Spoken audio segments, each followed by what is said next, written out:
Lightning like Steve McQueen. I'm in the fast lane when the light turns green. And I built tough, I ain't nothing but grit. Cause I made rugged blood, sweat, and spit. Yeah, like a horse I fly. Better push yourself in for a bumpy ride. I like to play hard, but I work harder. And I weather the storm cause I'm built stronger.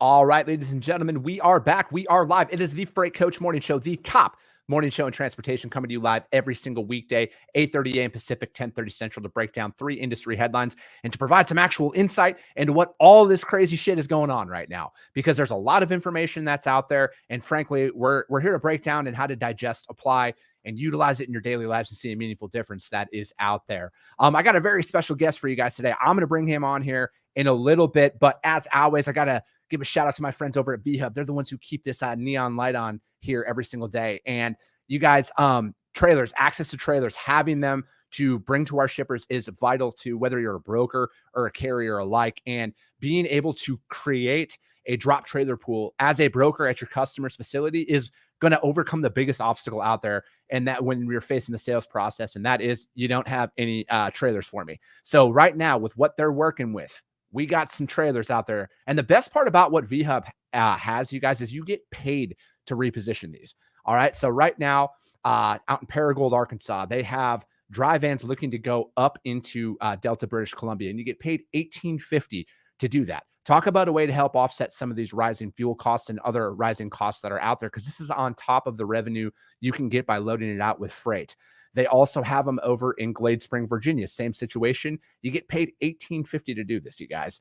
And for a domestic U.S. move right now, and these ones are hot. They really need to get these moving. I know there's a ton of freight that moves between California out there and going to Dallas, Texas. Now, this is a way for you to get an additional $600 on top of that. Those are brand new dry vans, you guys. So again, hit them up, vhubapp.com. Hit up my man, Xavier Campos. He's going to be in the audience here. And as well as my friend Stacy Steen. She'll be in the audience as well. You guys can hit them up. And now, on to my very special guest.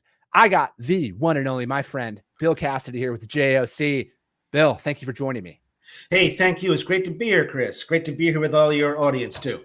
No, absolutely. We got a bunch of people filing in. Mark Groves, good morning, sir. M5 in the house is what he's saying. Samantha Bass, good morning.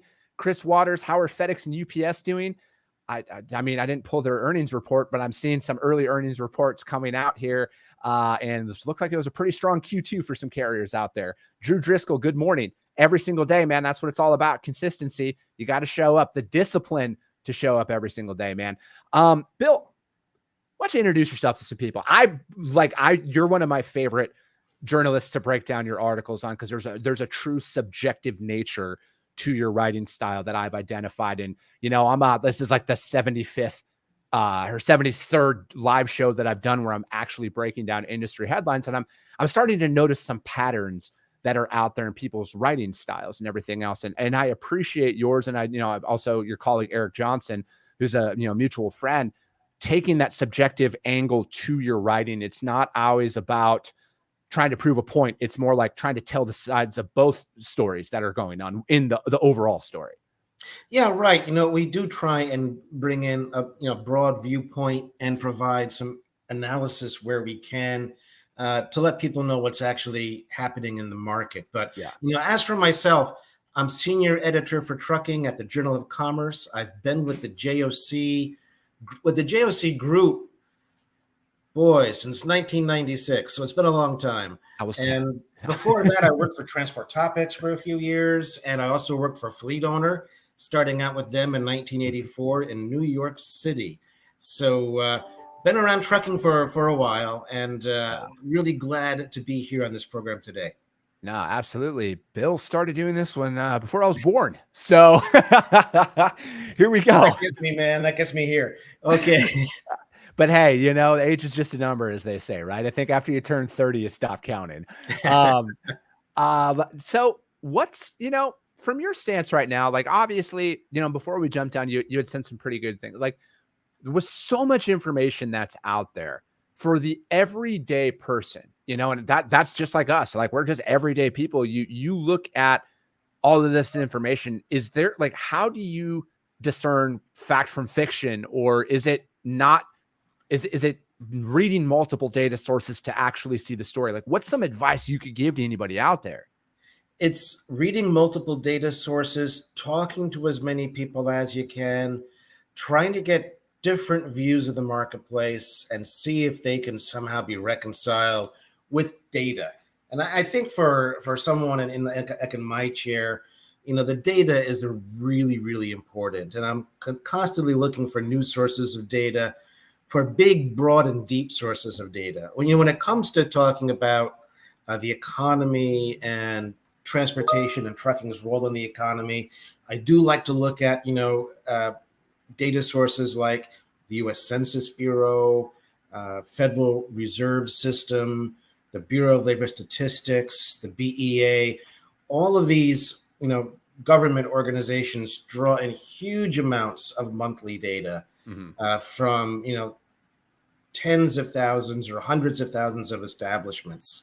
So they tend to give you, when you can dig into them, a really broad overview of what's happening, broader than you'll get from, a more narrower niche data source. Yeah.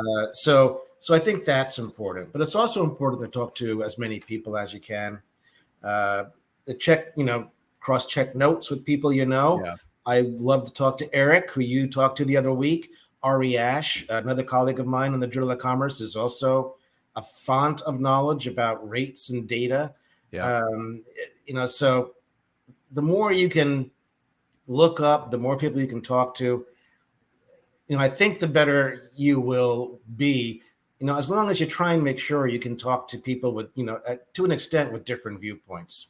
Yeah. And I think that that's something that is lost in our current society, is like that echo chamber mentality that you find out there of, oh, I only want to talk to people who agree with me. And that and I say this frequently, and I will literally say this again. If you vehemently disagree with everything I say, I want you to come on this show if you're willing to have an actual conversation with me, because I don't need to be right. I just want the right information to be out there for people. And that, because there's from your Substack, that thing that you sent me. And I don't view this as when we see, I don't take this lightly when we're like, oh, there's all these authorities that are going out of business and everything and being deactivated.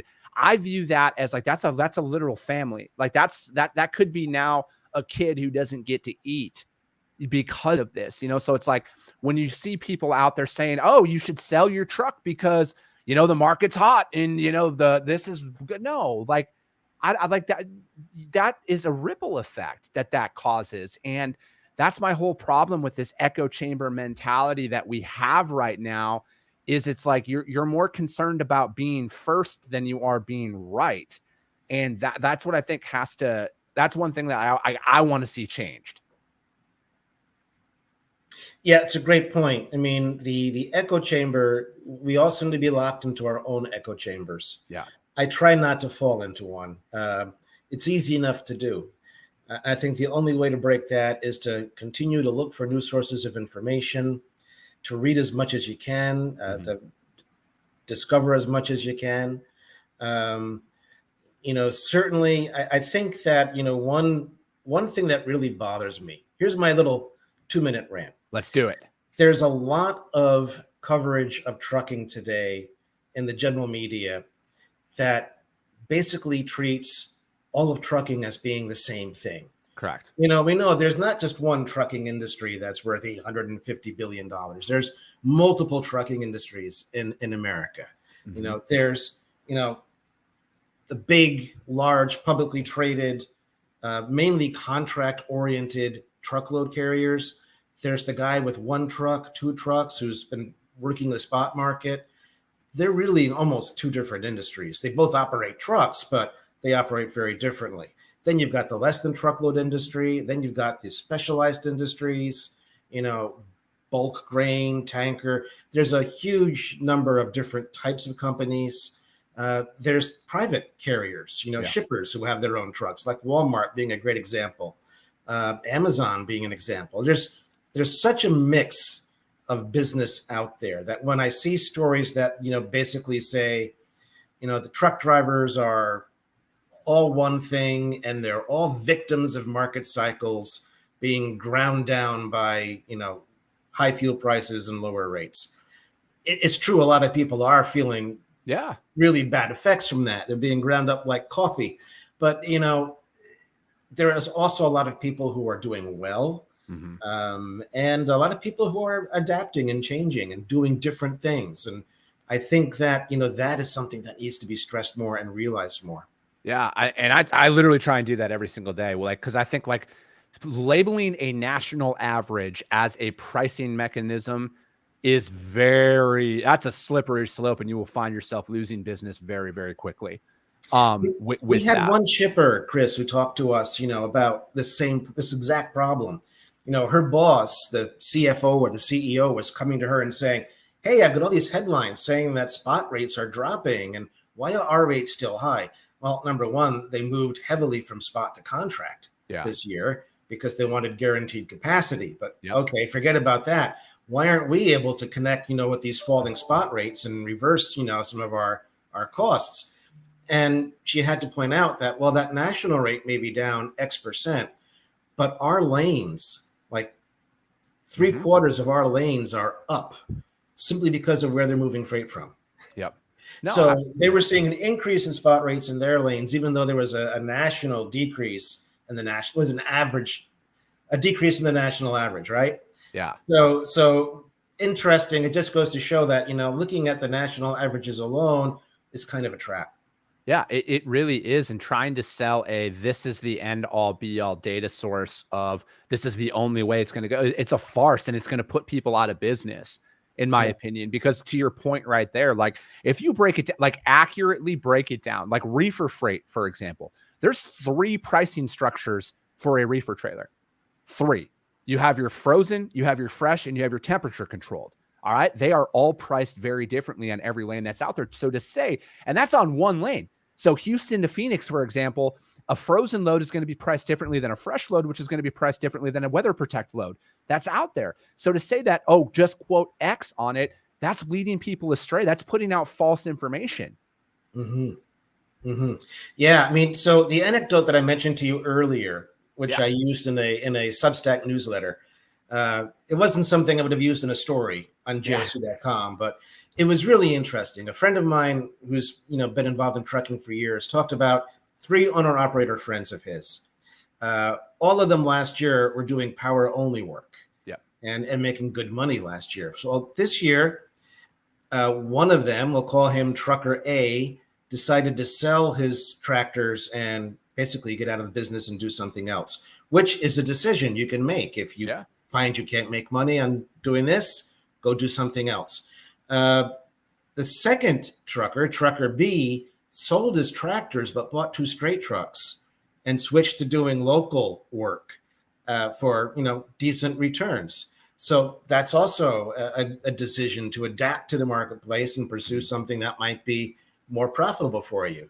The third trucker, Trucker C, was actually looking to add at least 1 truck because he had developed a mix of spot and dedicated business that was bringing in on average $4, per mile. So he was making money. And, that just shows you how different each driver, each business is out there. And what really excites me is how resilient and adaptable people are in this market. Yeah, absolutely. And I think like a lot of what they're going through right now is, because this might be one of the first market shifts that anybody has been a part of over the last 2 years, especially if they came in and everything else. But this is a time to learn how the industry really operates, because I think a lot of stuff were inflated, and I know freight volumes and everything else is coming back down to, it's tough for me to say like to remove say 20 and 21 from data, because it's data. It's part of it. It's going to pay off dividends in the future when something like this inevitably happens again, because I'm sure everybody thought back in 08 and 09 that, oh, that'll never happen again. And lo and behold, 10 years later, I think a lot of these major things happen on a 10-ish year cycle, it looks like. But again, like these are the moments that you learn where it's like, hey, when the market's hot, this is why you need to have a business plan of sorts. Like, I'm not going to sit here and tell anybody how to run their business, but like knowing everything down to the penny, essentially, is like, this is going to help you reinvest in it. This is, and hearing that story right there, like that guy's averaging $4 a mile.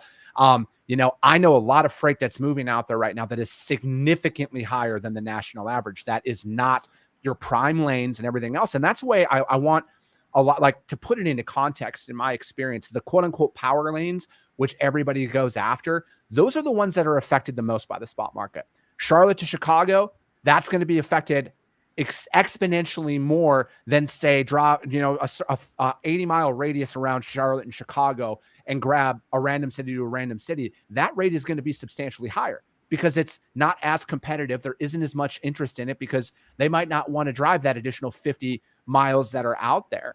But again, it's like that's what's affected the most by it. It's like, if you only want to, and then furthermore, if you only want to take freight that's below 30,000 pounds, again, I'm not telling you how to run your business, but you're limiting yourself down to an even more competitive subsector of the industry where there's a lot of people out there who only want to load 30,000 pounds. And then you take it on top of that from an appointment scheduling aspect of it. Are you only taking first come, first serve loads because you're afraid that if you miss one, an appointment, you're going to sit for 3 days? Again, highly commoditized. That rate is going to be exponentially cheaper than one that has some more requirements to it. So again, I think it's like, you have to look at your business plan from a completely different angle here and look at it's like, hey, listen, this load might not be the most desirable one out there. All right. It might be a little bit heavier, but it's going to pay substantially more. Yeah. It's what we hear all the time, when reporters, and you go beyond reporters and, analysts and talking heads, what they always tell people is, your business must be flexible. You need to be agile. Agile is a great word, isn't it? Yeah. What does that mean? So you need to be agile. You need to be flexible. You need to be adaptable, change with the market in order to pursue new opportunities. Easier said than done. But, that applies as equally to a large company as it does to an individual entrepreneur. And certainly for, owner operators, for small companies in the trucking business right now, I think that is the key word, is agility, adaptability, flexibility, however you want to refer to it, the ability to look at different ways of doing business and find the opportunities.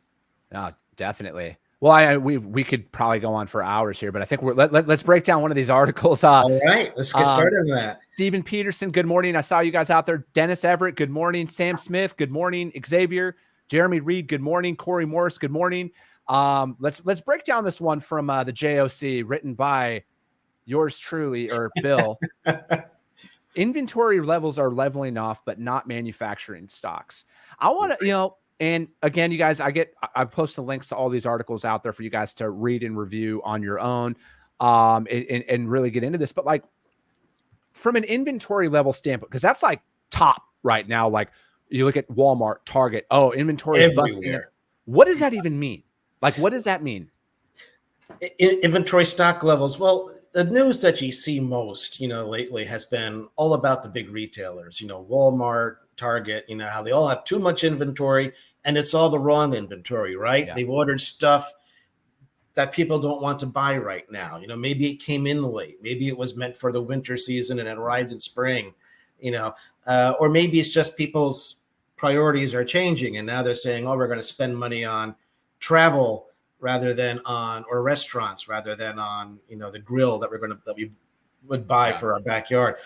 However it may be, retail inventories for the big box retailers anyway, for some of them, seem to be, they're bloated, and they're looking at ways to reduce those inventories by, giving people discounts or having sales, whatever they can do.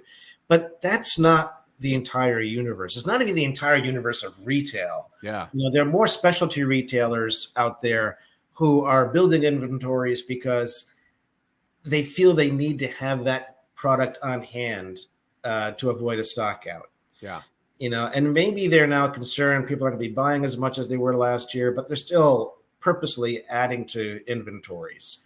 So you have two different stories there in the inventory world for retail. For manufacturing, it's even more different. And I think this is why we see warehouse space, as is mentioned in the story, being so tight across the country. it's not just retail goods. I mean, manufacturing and industrial freight makes up the majority of truck tonnage. Yeah. And, right now, manufacturers are still facing all kinds of, supply chain disruptions. We're still seeing all these problems in bringing raw materials and components in from overseas. Mhm. Everybody knows about, the semiconductor issue, Yeah. which is still with us when it comes to manufacturing cars and trucks.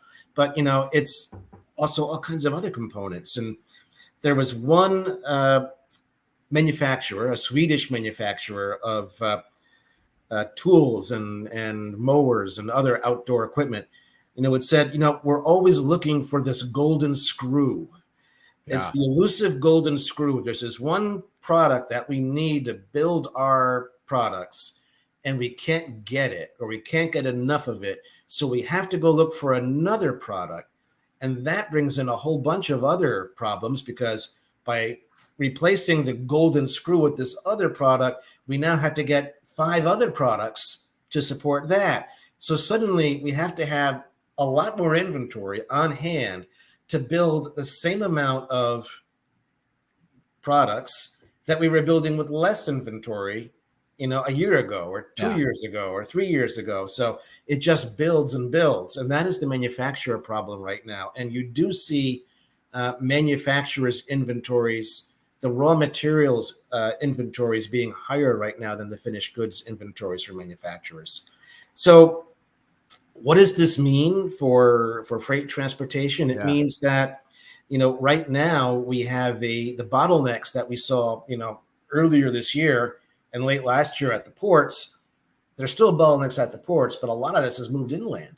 Yeah. And the warehouses have become the new big area of gridlock. And, we hear about big box retailers telling their vendors, hold on to that product in the warehouse a bit longer because we don't have room for it right now. And that means you can't bring something else into the warehouse. And this has a ripple effect going backwards through supply chains all the way out to ships at sea. Yeah. So, it's a massive problem. The good news on the retail side, which is mentioned in the story, is that the general merchandiser or wholesale inventories, which would include Walmart and Target, they've kind of flattened out on an unadjusted basis. Okay. They're about, their inventory to sales ratio is where it was last year now. Okay. The inventory levels are kind of flat April into May, I believe. That's the latest data we have. Yep. So you see they went way up like this, and then they kind of go over, one little leg. So maybe that's a sign that some of the corrective action that they've been talking about, discounts and attempts to get rid of excess inventory, are actually working for them now. Yeah. So, once that and that's important, because once that inventory begins to level out and maybe go down a little bit, and retail inventories did drop slightly on an unadjusted basis last in May. Mm-hmm. Once that happens, you can bring more stuff in, and there's more stuff out there on the ocean and in warehouses waiting to move into stores, waiting to move into the ports. And a lot of the inventory too, I got to say, it's not just in warehouses sitting around waiting to be picked up and delivered. It's actually already in trucks and containers and intermodal containers. It's on sea, because once the importers pay for it, it's their inventory. Yeah. And it's inventory in transit. And that's a bigger share of overall inventory now. No, definitely. And, and kind of to segue into the second article as well, also from the JOC, is rising U.S. imports keep pressure on the transatlantic. And it's like, again, back to conflicting reports. Like, you see some saying that, it's going to fall off a cliff. There's there's no more bookings and everything else. But then the data that I'm reading in this article is telling a vastly different story, that, that there's still that imports from North Europe and the Mediterranean. And I know that we're talking about two different geographical areas here. I know that, China is very different from this, but again, it's like, I'm seeing that imports are still on the rise. I'm seeing that there's still a backlog at ports and everything else. And now, is that going to tell a different story later on? Because, like, is there a, to go on to the reset for delayed services, growing delays on the transatlantic saw Maersk resetting 3 of its service trade lines. The carrier noted in July that it resets a string when a vessel cannot make up for lost time. And if the cargo is already gated in for export, a new vessel will be found and stuff like that. Are you seeing a lot of that out there in regards to most major retailers? Is they're like, hey, this is kind of already past its prime. We're going to bring in some other stuff now. And now that stuff sits out. Like, what happens to all that inventory that sits? Yeah, I mean, well, the question is, does that get liquidated at some point? Yeah. Is it sold at, does it go from a high ticket retailer down to a Dollar General type store? Some of that does. Some of it is stored and then sold in a later season. We've had so much disruption, really, even before the pandemic, caused in part by the tariffs, where we saw people pulling freight forward in order to avoid the 25% tariffs on Chinese goods, right? Correct. Yep. So we had this really weird period in 2018, 2019, where suddenly we had lots of stuff coming in much earlier. And then we had, a period where we would have expected more volume, and it had been shifted, either before that period or after that period. We've never really recovered our balance from that. And the pandemic even threw it more off. And this year, of course, we've had the lockdown in China. It's really interesting to see how much of the freight is shifting from, the West Coast to the East Coast. We talked about this for years. Yeah. And only saw it happen on the margins. And I think now it's happening in a much more serious manner. It's not that, LA Long Beach is in danger of being put out of business by any means. Yeah. But we are seeing much more freight coming into the East Coast and the Gulf Coast than we used to. And that's changing all these distribution patterns. It's putting a lot of pressure, like on the Port of New York and New Jersey, ports of Charleston and Savannah. I mean, these are all gaining freight.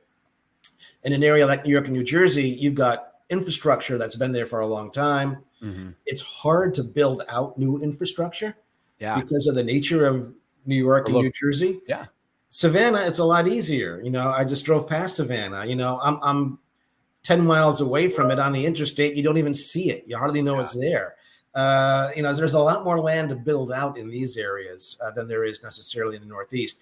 But, you're going to see more and more freight moving into these ports, more of if not an even distribution, maybe a little bit more of a change in the balance of distribution. And that's going to make a difference once you move in from, say, Savannah to Atlanta and Charlotte and beyond. How you use truck, how you use drayage, how you use intermodal. No, definitely. And I think what some people see, and I know that, with myself included at this, is where you're seeing they're like, oh, bookings are dropping. Prices are dropping on certain routes that are out there. And it's like, kind of calling it like an absolute nightmare. But if you look back a few years, all of those transit, like the Trans-Pacific lanes in particular, they held pretty steady for a very long time. Like, there wasn't much of a price increase that was out there. Again, I don't have any of this data in front of me. This is just based off of the research that I've done. I don't have a year-by-year breakdown, but I feel like it's more of a rebalancing over these last couple of years, where there was absolute spikes in pricing and delay, dwell time, all that stuff. There was massive spikes. And I think what you're seeing, so it's like, I'm not saying that there aren't changes happening, but it's very tough for me to sit here and think like everything's falling apart when you look at the data pre-2021, where it kind of held firm for quite a few years, and say everything's falling apart. Yeah. I mean, you look at the data from this story that we're talking about. U.S. imports from North Europe and the Mediterranean rose 13.8% from May in June, following a 5.7% month-over-month increase in May. And this is data from Peers, which is a sister product of JOC.com, has been for decades. Yeah. Now part of S&P Global, as we are. So there is sustained demand. And that, to me, says the U.S. consumer is still out there purchasing. And all the consumer data does support that. I think retail sales were up 1% Yep. in June, not adjusted for inflation. So it's probably not as high in terms of actual goods being purchased as we think. But, consumers are still spending. They're using credit cards. They're using the money that's been built up over the past 2 years when we had major stimulus and we had wage increases, and people didn't spend as much on trips and entertainment. So, we haven't seen this normalization back to pre-pandemic patterns when it comes to consumer spending, and I don't think we will for quite some time. And that means that, we're still going to see. All indications that I have seen are that imports are going to be fairly strong going through the summer into the fall. Mm-hmm. Then we see what happens after that. It might, are we getting back toward a more normal pattern where we'll see things begin to, slow down again, and then we have a little bit of a surge before the Asian New Year, and then, who knows? A lot depends on what's going to happen with the economy and with consumers in the next few months. No, definitely. And I think that's kind of a way you almost need to look at it right now. Even from a truckload perspective, it's like a 30-day cycle right now. You got to take it as like a 30-day gamble at this point, because you never know. And I think like calling out, in 5 months from now, this is what's going to happen. That's a very fucking bold statement. Yeah. At this point, there's just so much uncertainty. I know we went a few minutes over, Bill. I want to be respectful of your time. How does anybody reach out to you, man? I appreciate you joining me and sharing all of this insight. Oh, it's great. It's great to be here with you. They can find me on joc.com. You can email me at bill.cassidy@spglobal.com. That's just SP as in Standard Poor's Global.com. And and you can find me on Twitter as Will B. Cassidy, on LinkedIn, and always welcome any input from anyone out there. So feel free to send me emails and check me out on social media. That works. Well, that's it for today, you guys. As always, thank you for joining. If you saw value in this today, share the show, you guys. That's how this is all going to continue to grow, is through this organic reach of you guys seeing value in it. And if you did, your network is going to as well. So if you guys could share the show, that's it for today. The Freight Coach Morning Show, the top morning show in transportation, coming to you live every single weekday, 8:30 a.m. Pacific, 10:30 Central, to break down 3 industry headlines for you. That's it for today, you guys. We'll see you tomorrow. Same place, same time. 3 new articles. I know we only got to 2 today, but it's my show. We'll do what we need to do. Have a great day, everybody.